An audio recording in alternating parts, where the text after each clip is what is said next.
Good evening, ladies. How are you doing today? Welcome to the Menopause Mindset Monday live, where we explore topics related to the experience of perimenopause and menopause in all of its colours and all of its variations. So, usually, the message around menopause is you know what?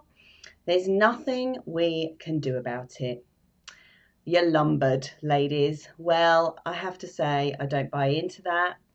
And I am on a mission to help women really educate themselves and to really empower themselves to know that there is stuff that you can do to help yourself, whether it be a little bit of HRT as a boat to get you to the other side. But usually, what I'm about are the big lifestyle shifts and the big mindset shifts as well. So, thank you very much for joining me. If you are watching me this evening, please say hi. So, yeah, I would love to know who's watching. So just leave me a nice comment. In fact, I need to get my comments box up. So just bear with me while I do that. There it is. Great. Okay, so you've asked me for this one. Today's session is all about brain fog, and ironically, I've got a massive dose of brain fog this evening. Well, in fact, it's been building up for the whole week, to be honest. Probably to do with that Tantra thing that I went on, that Tantra workshop that I went on last weekend. It sort of overloaded me with information, and I think I'm starting to short circuit a little bit. So please bear with me if I'm a little bit slower than normal. So this episode, it's not a podcast, is it? This live is all about how to ease and how to manage brain fog. So this is for you if you find yourself going blank and you can't find the word, you can't articulate yourself very easily or very quickly. Maybe you used to be able to fire back those witty comebacks, but you're just finding that you can't quite get things out quick enough. This is for you if you often get tongue-tied, again, because you can't find the right words. Perhaps you feel fuzzy in the head all of the time, or some of the time. Perhaps you can't remember where you put things, or you're just like, I know I did that, but I can't actually remember if it was a dream or not. But maybe what you're doing is because you're tired in the brain, you're reaching for the sugar as a pick-me-up. And if that is you, I'll tell you, you are not alone. So we're covering this today because brain fog, along with hot flushes, is one of the most bothersome symptoms of menopause. So do let me know if you have it, how it affects you, and you know how does it affect your day-to-day life? How does it affect the way that you feel? Because from a lot of the women that I've spoken to, this brain fog, we joke about it, but actually a lot of women feel quite vulnerable when they have it, because if you can't remember things, then it can just make you feel really bad about yourself, but also it's a sense that you can be in danger in some situations. Like, for example, traveling. If you can't quite remember, if you're not as sharp as some of the young things around you, you can start to feel very panicky. You can start to feel quite anxious. So it's really important that we, have a conversation around how this declining brain fog, this cognitive decline and brain fog kind of makes us feel. It can make us feel old. It can make us feel like we're going a bit mad, like we're going a bit crazy, like we need to go in the mental home, or can make us feel like there's really something badly wrong with us. When actually, if we just do a few lifestyle tweaks, we can significantly improve ourselves. We don't have to live with this vulnerability. We don't have to live with this lack of confidence caused by this brain fog.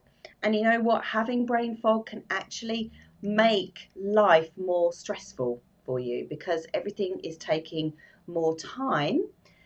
And in a world where speed seems to be everything, we can feel like we're just getting interrupted all the time. So that's why we're covering it today, because we don't want it. We want to have cognitive clarity.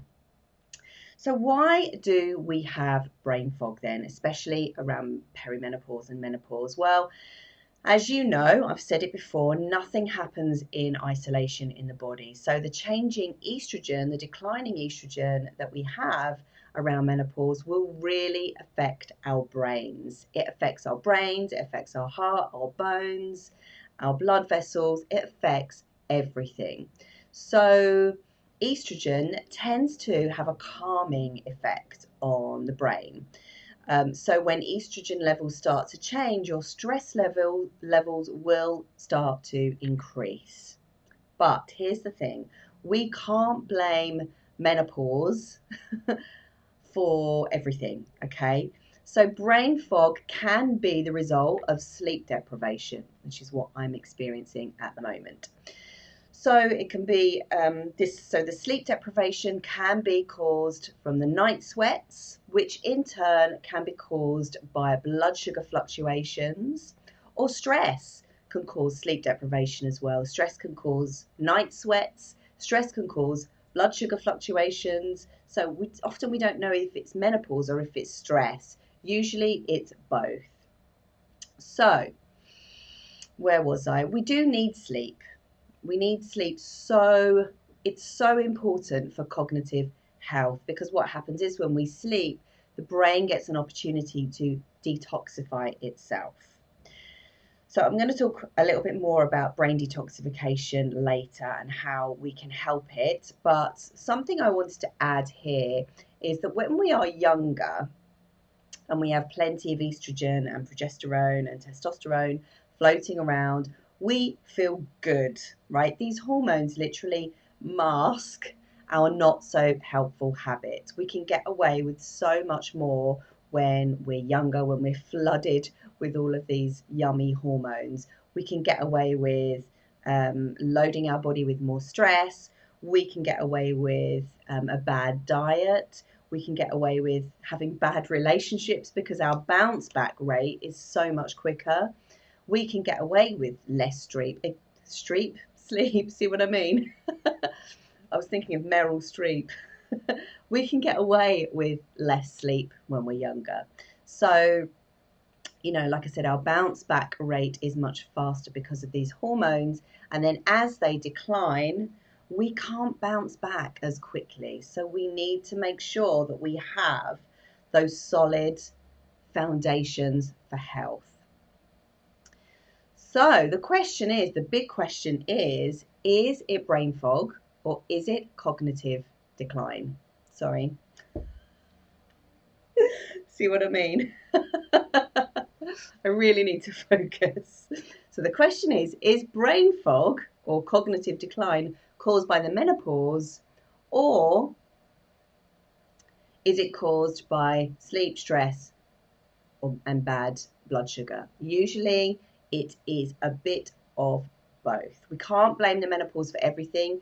We have to take a look at our lifestyle and our mindset around what we're eating and how we are perceiving stress and things like that. So maintaining really good brain health is so important at menopause, because what we want to be doing is we want to be starting to think about avoiding dementia and Alzheimer's.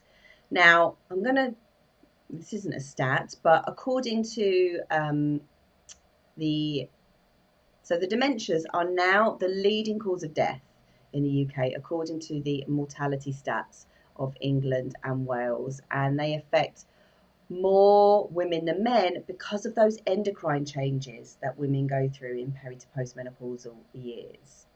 So, it is difficult to talk about the dementias and Alzheimer's and cognitive decline and brain fog. It's a difficult subject, and some people just want to bury their head in the sand, and they don't want to talk about it, hoping that it will just go away. But the thing is, it's not going to go away, and the longer you turn your head on it, the worse it's going to get. So it's really about starting now. It's about taking stock. It's about taking a look at your lifestyle, your attitudes to your health, your attitudes towards stressors, and really addressing those things from an internal point of view, really looking at the drivers of your habits and behaviours. So what is it then that drives brain decline? So there's a scientist who's written a book, who's done a lot of research on Alzheimer's. He's called Dr. Dale Bredesen, Bredeson, Bredesen, I think. And he has found four areas that really contribute to brain decline as we get older. The first one is inflammation. The second one is trophic or hormonal changes. The third one is toxicity. And the fourth one is glycotoxic sugar control. So inflammation then. So the things that drive inflammation will be your high sugar diet, your high alcohol diet, your processed foods, and high levels of stress causes inflammation in the body. So when we're looking at lifestyle shifts, we want to be looking at anti-inflammatory. So things like turmeric, berries, antioxidants, but also really minimizing stress in our lives, which is easier said than done in this day and age, but totally possible. So obviously the hormonal changes I've spoken about, the declining estrogen. Estrogen is brain protective and it helps to sort of minimize stress. When it reduces, we feel more stress. But there's also something around having low B12. So we really need to make sure that our B12 is boosted around menopause as well. And the third area of brain decline is toxicity. And we know that during sleep, the brain has a chance to detoxify itself, ridding itself of this amyloid plaque. So poor sleep increases brain toxicity, basically. So we really do need to make sure that we're addressing our sleep. And the other area is glycotoxic sugar control. So this is about long-term exposure to blood sugar fluctuations, causing deficits in learning, in memory, in motor skill, and other cognitive functions. And actually, Alzheimer's has now been labeled type 3 diabetes. So, I can't stress this enough. We really do need to look at our blood sugar fluctuations and ways in which we can stabilize. So at perimenopause, we're looking at how we can ease and manage brain fog, which can be an indicator of cognitive decline. God, I hope not. But it's something that I'm thinking about at the moment. It's something that I am going, oh my God, this is a bit scary. This level of brain fog that I'm experiencing this week is definitely to do with terrible sleep caused actually by a few disruptions in my relationship. So not necessarily caused by the sugar, because that's under control, and the other things that I'm going to tell you about. But isn't it funny how things can disrupt our sleep? Definitely, having peace in your relationship really helps. So HRT is obviously something that can work for some people. Now, I am not a HRT specialist, I'm not a doctor, I'm not a functional medicine practitioner, I'm a hypnotherapist, so I work on the mindset with people.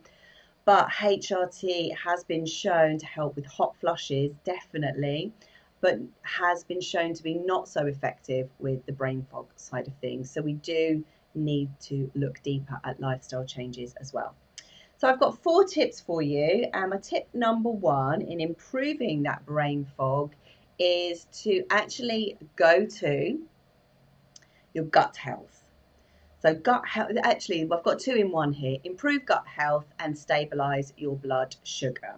So this is about looking at what you are eating and when you are eating as well. So as I said before, long-term exposure to sugar fluctuations can cause these deficits in learning, memory, motor skills, and other cognitive functions. And Alzheimer's has been labeled type 3 diabetes. So there is a huge link between Alzheimer's and blood sugar fluctuations.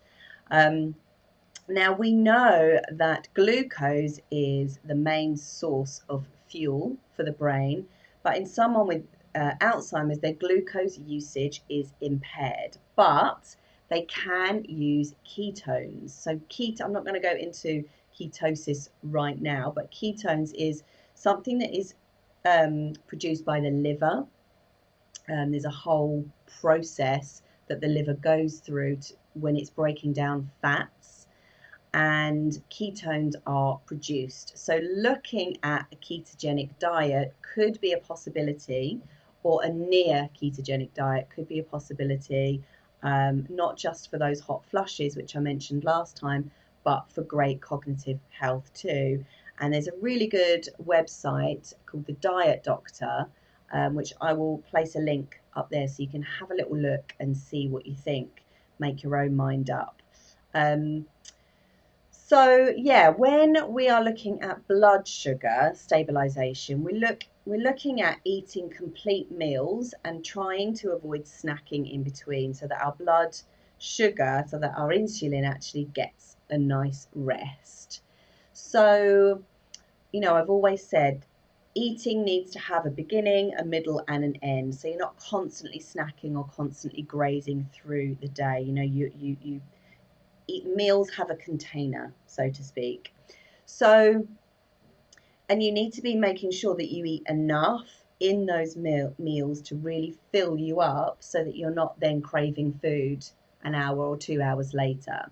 So this is something that I've really struggled with, because I work from home and the kitchen's just there, and it's very, very easy to just get up and go and pick at something, maybe make some toast or have a biscuit or whatever. Thankfully I don't have biscuits in the house anymore, but it's very, very easy to pick, especially if you are working at your desk.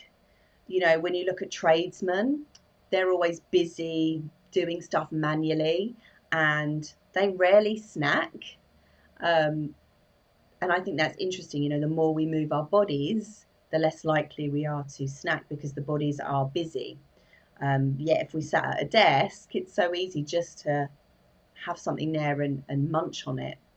So, we really need to look at avoiding snacking if possible. But if obviously you do have a blood sugar dip and you need something, opting for things like almonds, Brazil nuts, cashew nuts, maybe a bit of dried fruit, maybe some non-dried fruit, looking at things like apples, berries, or carrot and hummus, celery and hummus, things like that.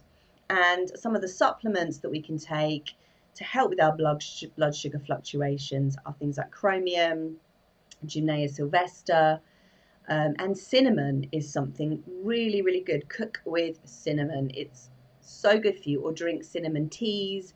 Really, really good for stabilizing blood sugar. You can also look at overnight fasting as well, especially if you are insulin resistant, but looking into perhaps the idea of not eating breakfast first thing in the morning. See how you feel with it, see how you go with it. I have started eating my breakfast a little bit later, so that I'm not waking up and just eating breakfast. Just giving my system a little bit of time just to balance itself out, maybe having some water first and leaving it an hour or 2 hours before I eat. So yes. So when it comes to diet and nutrition, and do I go keto? Do I, what do I do? I have just invested in a DNA test for weight management, and I just got it from Lloyd's Pharmacy. So I haven't got it. It hasn't been delivered yet, but it's a saliva test. You send it off, and they can look at your DNA to find out your ancestral lineage. Right, it's fascinating to find out where you come from. Like, are you predominantly Asian? Are you predominantly Mediterranean? Are you predominantly Northern European? Where are you? What mix are you? And your ancestral lineage can really determine the type of diet that is going to be most beneficial for you. So I think something like that is super, super useful, and it comes back with a report. So you don't just get the numbers, you actually get a sort of a translation, so to speak. So I would go and do that. If you're in the States, I'm sure there's something that you can buy relatively cheaply. But I got mine from Lloyd's Pharmacy. It's £59, and I got a 10% discount with the code TREAT50. So definitely worth looking at if you are considering stabilizing your blood sugar for brain health. Absolutely.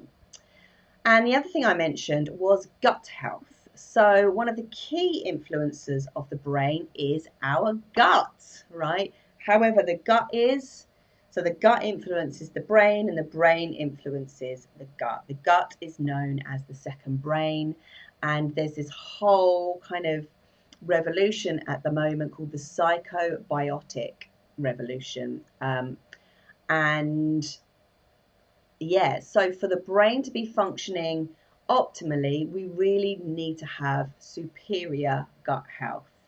And the two communicate via the enteric nervous system. The enteric nervous system is in the gut, and the vagus nerve runs from the gut to the brain and is responsible for switching on your parasympathetic nervous system, which is the rest and digest mode. If you think of our bodies as having two modes, so switched on, fight, flight, and switched off, rest and digest, pleasure, relaxation, all of that stuff. So we need a really healthy gut, so the health of the gut is communicated via the nervous system into the brain, and the brain sort of translates it. And if our gut is not healthy, then the brain really knows about it. We know about it via our moods, via our mental clarity, the sharpness of the brain. So focusing on gut health really means looking at the microbiome, the gut flora, looking at the walls of the gut lining, making sure that there's no dysbiosis, which basically means the cells aren't, they're not as close together as they should be. The cells are a bit loose and they're wide apart, which means bacteria and food particles can come out. So yeah, and they're quite toxic as well. So we really need to make sure that our gut, we've got a good gut lining, and our microbiome is super healthy as well.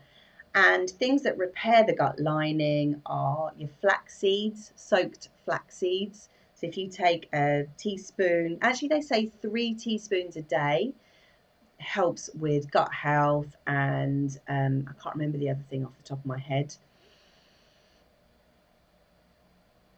Yeah, what do you expect today? Come on. So where was I? L-glutamine is another protein that can really help to repair the gut lining.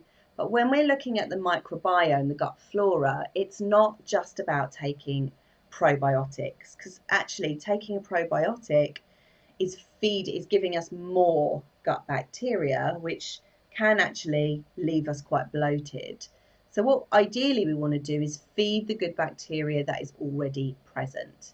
And we feed the good bacteria that's already present by eating prebiotic foods, things like soaked oats, dark leafy green vegetables, ginger, leeks. I can't remember the other prebiotics, but if you punch into Google prebiotic foods, you will get a list as long as your arm, and it will tell you what the prebiotic foods are. Now, prebiotic foods will feed the good bacteria, and if we're eliminating sugar from the diet, which is always going to be good, when I say sugar, I mean the white refined stuff, because the sugar feeds the bad bacteria. So if we're eliminating sugar, we're not feeding the bad bacteria, we're not going to get a yeast overgrowth, but we are feeding the good bacteria. So foods that you need for brain health are omega-3s, which you find in fish, particularly mackerel, sardines, salmon, your oily fish, or you can take a supplement. Yes, the flax seeds have got omega-3 in as well. Dark chocolate is particularly good for brain health as well. And if you haven't slept very well the night before, having a few squares of dark chocolate, and I mean dark, I would go so far as to say 85% to 100% dark chocolate. That's when you get all the medicinal benefits. So it's really, really good, providing there's not too much sugar in. Obviously, water. So the brain can't store water, so you have to make sure you are drinking, keeping yourself hydrated a lot. Other foods that really help your brain health are things like nuts, seeds, seafood, kale, dark green leafy veg, rocket. I just decided that I'm just going to put rocket with everything. Any green leafy veg that's slightly bitter. And making healthy carbohydrate choices as well. So if you are going to eat carbohydrates, sprouted carbohydrates are better, soaked carbohydrates are better, cold carbohydrates are better as well. And really looking at healthy protein choices as well. So lean meats, fish, chicken, maybe some beef. And the thing that has really shown to help cognitive function has been extra virgin olive oil. Yes. Being half Italian, I'm very passionate about that, and I absolutely love olive oil. I have it with my rocket. I have a drizzle of extra virgin olive oil over whatever it is that I'm eating. And to avoid things like rapeseed oil, because rapeseed oil has actually been linked to worsening memory and learning ability because it's quite inflammatory. Okay, let me know how you're doing. I can see there are a couple of people watching, so just let me know how you are and if you're enjoying this or if it's resonating with you. So my second tip of the day is rest builds resilience. So we have way too much stress in our world today. We are so overstimulated, it's ridiculous. How much choice do we have when it comes to entertainment? Podcasts, audiobooks, YouTube, Kindle, social media, blogs, newspapers. Oh my God. When do we rest? Like, we need to rest. Our brains absolutely need to rest to recharge themselves. Much like we plug our phone in. We have to plug our phone in. If we didn't plug our phone in, the battery would just die, wouldn't it? So we absolutely have to sort of plug ourselves in. And I heard this quote the other day and I thought it was really good. It said, rest is part of the work. And I was like, oh, yes. Because I had a block around resting for so many years. Like, I just would push through. But when I learned that rest is part of the work, it made me go, oh, okay, I get it. I will rest now. So rest is good. But what rest also does is rest during the day helps us to sleep at night.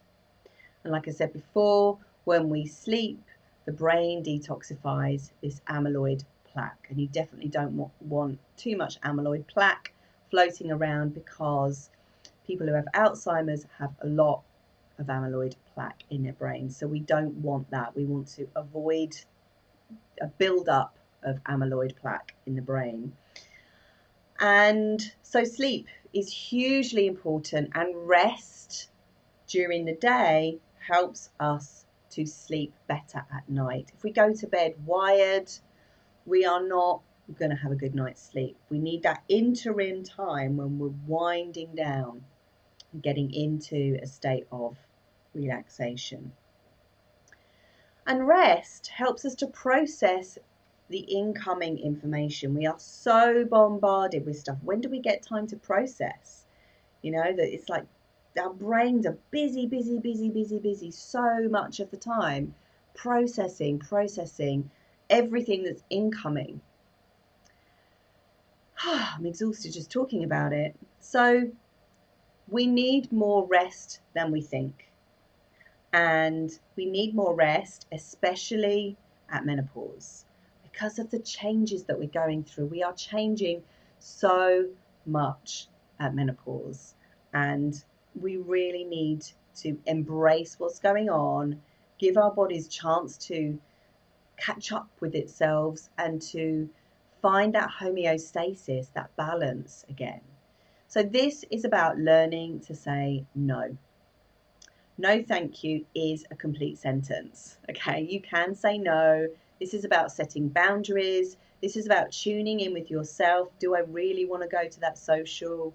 Do I really need to go to that meeting? Where can I streamline my life so that I can make more time for rest? Having a 20-minute nap or a 20-minute yoga nidra session during the day is going to benefit you hugely. And this is about creating a date with yourself where you do what you want. So yesterday, for example, I didn't sleep very well Saturday night. So yesterday I was just a bit monging. That's the word, isn't it? I was just monging out. And I made a date with myself. I literally sat still for a good part of the day, put a film on, and just kind of sat there staring into thin air, just letting my brain chug away and process everything. Put some nice classical music on. When I felt ready, after a nice nap, I got up and went for a walk, which was wonderful, and then came back and did more sitting, more resting, more staring into a blank space. And it's actually so good for you just to sit there and look out of a window or just stare at a wall or look at a picture that you've got hanging up. Keeping the body still really enables the brain waves to slow down. And this feeling is so delicious. If any of you have done a sound bath or yoga nidra or some hypnosis or anything where you just lay still, even if you want to fidget, just try to lay still, and the feeling is just so good. It's amazing. So many women, I've noticed, have a bit of a block around this idea of taking time out, of napping, of resting, and I wonder why that is. Let me know why you think that might be. Why do you have a block around resting, if you do? And maybe this is something that I came up with today. Maybe it's our definition of feminism, that we have to try and keep up with the men. But our bodies are not designed in the same way that men's bodies are. Men's bodies are very linear. Their energy is much more linear and is much more stable. Women's energy is very cyclical. So we are not designed to be go, go, go, go, go, go, go 7 days a week for 15 hours a day for 12 months of the year, right? It just doesn't suit us. It doesn't suit our cycles. And I think perhaps we as women might have been a bit brainwashed by the patriarchy. And we really need to kind of stop this, not just for other women, but for men as well, because I don't believe that the patriarchy works for men either. And this is a big subject at the moment. You know, women's health is a huge subject, women's mental health. And most of you may have seen the Be a Lady, They Said, that piece of poetry that Cynthia Nixon did. And it's been floating around Facebook and the web for a few weeks. And it just really struck me at how confusing it is to be a woman sometimes. And you know, we're bombarded with such conflicting messages, and it's about time we just listen to this God-given body that we've got, that is all-knowing and all-wise, and our body will tell us when we need to stop, when we need to rest, when we need to take stock. And breathe. So I love an account on Instagram called the Nap Ministry, and I'm going to read you a couple of quotes from them. Never grinding, never aligning ourselves with toxic systems. We will never willingly participate in our own demise. This culture wants us exhausted and disconnected. We want extreme pleasure and connection. We will rest. I love that. And then another quote from her. This is more than just about naps. We are attempting to disrupt a toxic system that ties our worth to how much we produce. Our bodies do not belong to capitalism. We know better. Rest and resist. I've just fallen in love with this account. I am so enamored with this idea that resting is like an act of feminism. I am so down with that. I can't tell you. Let me know what you think about that. That's awesome. And like I said before, women do need more rest than men because, as well, not just to do with hormone fluctuations and body changes, but women multitask more than men do. It's in our nature. And when we multitask, we are using more CPU power in the brain, which means then we need more rest. So let me just breathe. What I have found is that a lot of women, a lot of my female clients have these blocks to self-care.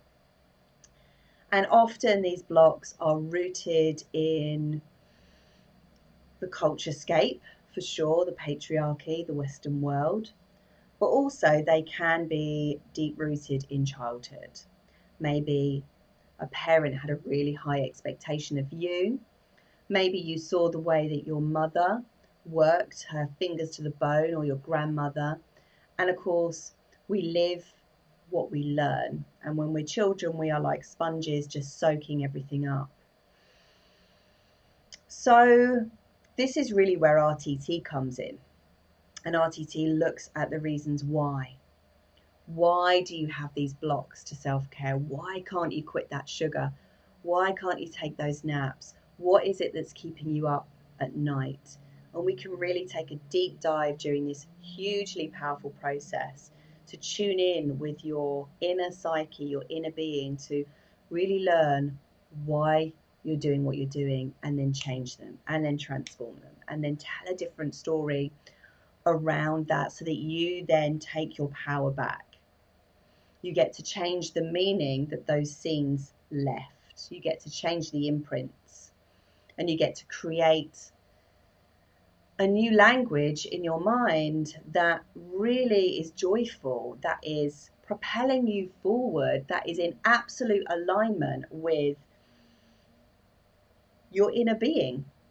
We want this lined up with this so that we are acting and behaving in a way that is true to our core values and true to our feelings. And RTT is an absolutely wonderful way of doing that. So for those of you who don't know, RTT is a 2-hour process done under hypnosis. It was designed and developed by Marissa Peer, who's a world-renowned therapist. And yeah, it's hugely powerful. If you're interested in some RTT, by all means drop me a direct message, or you can go and visit my website, which is sallygarozzo.com.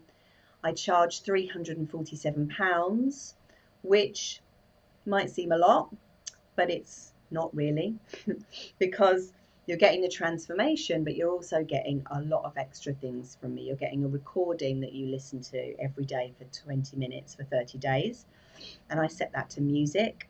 You're getting WhatsApp support for 30 days. You're also getting 2 coaching calls as well. So there's a lot of contact time, but there's also the transformation. So really, can you put a price on transformation? So hit me up if you feel that RTT would be something that you would like to try. Yeah, really to sort of break the ancestral cycle of pain and wounding that our mothers and our mothers' mothers kind of went through. Okay, next, tip number 3. Learn new things, change up your habits, and improvise more. So yes, we've got blood sugar, we've got gut health, we have got... What did I say? Oh my God. I'm going to have to go through my notes. What have I just been talking about? Resting, of course. But this is something different. This is stimulation. So alongside rest, we do also need stimulation. Now, you guys have probably heard of neuroplasticity, and this is our brain's ability to create new neural pathways, new neural connections in the brain. So basically, you can learn until you die. It's amazing. The brain is not set. It doesn't just, it's not, oh, I am who I am and I can't change. That's not true. There are some things about your personality that are more fixed than others. But as Dr. Joe Dispenza says, if you want change, you have to change the personality. Ooh, someone's calling. If you want change, you have to change the personality, which struck me as being really radical, because I thought, wow, we have to change your personality. And I really dig this guy. He's amazing. But then when I looked back over my life, I thought, yeah, my personality's changed so much. So, neural pathways. It's about learning something new, learning a language, learning a new dance routine, learning to crochet, learning to read Arabic, whatever. Yeah. So society would have us believe that it's all downhill after midlife, but of course it is not. We buy into this this cultural expectation of what it is like to age, but it doesn't have to be like that. There are plenty of evidence-based case studies. You just got to look on Instagram to see, Joan, I can't remember her surname, who's in her 70s. She's gone from being hugely overweight to being a weightlifter. I think that stories like that are so inspiring, that can show us and help inspire us and motivate us. So yeah, the other thing that you can do is neurobics. And neurobics are things like brushing your teeth with the opposite hand, brushing your hair with the opposite hand, trying to blow dry your hair the opposite way round, maybe put your contact lenses in with a different hand. So using scissors with a different hand, gluing with a different hand, writing with a different hand, all really good to just mix it up. It's about mixing it up so that you don't stay too safe. You don't stay locked inside that comfort zone, mixing up your routine a little bit. If you go to the gym in the evening, try going to the gym in the morning. Yeah, mix it up. Try new things. The other thing that really helps is improvisation, which is what I'm trying to do a little bit more of. So improvisation is when you just make stuff up on the spot. So if you just punch into Google or YouTube, improvise comedy improv, you will see the kinds of exercises that people do in scene work, where they are literally just making a story up on the fly. And I've had quite a bit of experience with this. I've done quite a bit of improv, not recently, but last September I went on an improvisation holiday, which was absolutely amazing. And I spent 5 days at a retreat in Dorset doing improvisation. And when I left, I felt like I had a totally different brain, because we'd spent the whole of the 5 days just literally making stuff up, being big kids, having an absolute laugh. When I left the compound, wasn't a compound, where did I get that from? When I left the retreat centre, I would look around me and everything looked so different. Everything looked wider, more expanded. And I just had to put that down to the changes in my brain. So this is about avoiding being stale, avoiding just that sterility, that routine. And I love my routine. But practicing not being in your routine is so powerful for enhancing your cognitive health. Okay, nearly there. So my final tip for brain fog, not for brain fog, for improving brain fog, don't want to get brain fog, is exercise and strength training. So we all know that we need to be doing regular exercise. It's everywhere. And if you're not doing regular exercise, you have just got to try somehow to fit it into your life. Now, if you're the kind of person that is a gardener, or you're a tradesperson, or you're a doctor or a nurse, you're always moving about, then maybe for you it's about perhaps just doing a few weights rather than the cardio or, you know, proper gym sessions, unless that's what you really want to do. But if you're somebody who sits at a desk all day, then you really want to look at, you definitely want to look at strength training and some cardio, and of course some yoga stretchy type things as well. So it's about fitting it into your life and your lifestyle. So what I do, I just kind of wake up and put my gym gear on. You won't believe it, but I actually have my gym gear on right now. I've just put this flowery top on for the Facebook Live, but underneath I've got my gym top and I've got my gym leggings on, and I had my gym top on before. So I wake up, I put my gym gear on, then it's on, and at any point in the day I can jump into action. So, I mean, it's all right because I work from home, but why not? Why not buck the trend by wearing your gym gear to work and just sticking a blazer on over the top or something like that? So, yeah, it's about being a trailblazer, isn't it? So, exercise. Exercise can induce this neurogenesis as well as improve cognitive function, especially if you're working on like hand-eye coordination, so things like tennis, really good for cognitive function. Badminton, absolutely brilliant. And any kind of balancey type exercises, so yoga balances or lunges tend to be really good, especially lunges off a step. Really, really good. In fact, there's a before and after video of me floating around where, you know, a few weeks ago I couldn't do this lungy thing, and now it's absolutely fine. So, you know, your brain is really malleable. It's really, really adaptable. Once you start practicing something, it will make those neurological changes. Of course, you get this with exercise, you get the increase in breath, which means you get the increase in oxygen, and oxygen is absolutely fundamental for brain health. We need more oxygen. Breathe. And neurotropic factors are increased by exercise, and neurotropic factors are a family of biomolecules, nearly all of which are peptides or small proteins that support growth and repair. So, you know, we need that.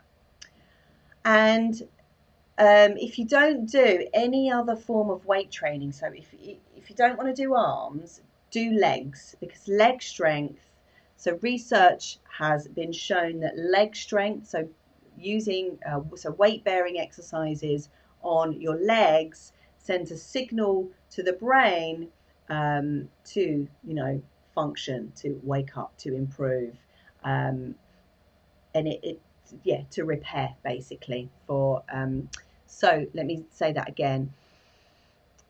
New research shows that using the legs, particularly in weight-bearing exercises, sends signals to the brain that are vital for the production of healthy neural cells. Now, there's some new research that's come out. There's a researcher called Daphne Miller. She's written a book called The Jungle... God, what is it? Can't remember. Sorry, The Jungle something. And she's researched people who have lived to a really old age, and one of the habits that she has noticed in people that have lived to a really old age is that they move their bodies a lot all through the day. So they don't stop moving, but it's low level exercise through the whole day. So, you know, they say that sitting is the new smoking, and I can absolutely believe it. I really don't believe that sitting does us much good as a race, as a species. I think, you know, for me, when I get up and move around, I have a little jump or have a little march or have a little dance. Just that 5 minutes of getting up and doing something actually makes me feel better. And I do feel much better if I am constantly moving around on those days when I'm not sat in front of the computer all day. So it's really about finding ways that you can weave in this low level movement into your day. Maybe you could take like a walking meeting, Maybe you could get a treadmill desk, even though they're bloody ugly and horrible and cumbersome, but maybe you could do that. Or maybe you could just jump up and do a little bit of movement through your day. If you need to, have a stretch or go for a quick walk or just have a little dance or just to have a shake. So again, it all comes back to self-care. Most of us know what we should be doing, but we find it hard to actually break bad habits. And there are, cultural blocks. There are blocks in the way that we were parented. And it's really all about coming back to that relationship with yourself and prioritizing yourself, putting your self-care needs first. It's so much easier to go to the doctors, look for some kind of diagnosis and think that there's something wrong with you and then get a pill.